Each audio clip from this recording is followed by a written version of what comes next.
ଜୟ ଜଗନ୍ନାଥ। ହେ ମୋର ଜଗନ୍ନାଥ ପ୍ରେମୀ ବନ୍ଧୁଗଣ, ଆଜି ଆସନ୍ତୁ 7ଟି ଅମୂଲ୍ୟ ବାଣୀ ଶୁଣିବା, ଯାହାକି ଆପଣମାନଙ୍କର ଓ ଆପଣମାନଙ୍କ ପରିବାରର ସଦସ୍ୟଙ୍କର କାମରେ ଆସିବ। ଅମୃତବାଣୀ 1।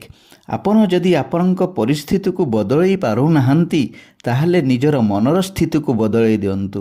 ଦେଖିବେ ସବୁକିଛି ଆପେ ଆପେ ବଦଳିଯିବ। ଅମୃତବାଣୀ 2।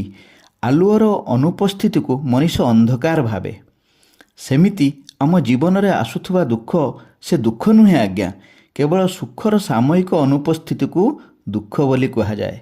ଅମୃତବାଣୀ 3। ଭଗବାନ ଆମକୁ ବେଳେବେଳେ ଦୁଃଖ ଦିଅନ୍ତି ଜାଣିଶୁଣି, କାରଣ ସେ ଚାହାନ୍ତି ଆମେ ତାଙ୍କୁ ମନେ ପକାଉ, କାଳେ ଭୁଲି ଯାଇଥିବା ଈଶ୍ୱର ଅଛନ୍ତି ବୋଲି। ଅମୃତବାଣୀ 4। ମଣିଷ ମନର ଅହଙ୍କାର ଗୋଟେ ଓଜନଦାର ବୋଝ, ଯାହା ଦିନକୁ ଦିନ ତାର ଓଜନ ବୃଦ୍ଧି କରାଏ। ଅମୃତବାଣୀ 5। ଭଲ କଥା ଶୁଣିବାକୁ ନ ପାଇଲେ ନୀରବ ରୁହନ୍ତୁ, କାରଣ ଖରାପ କଥା କହି କେହି ଆଜିଯାଏ ନୋବେଲ ପୁରସ୍କାର ପାଇନାହିଁ।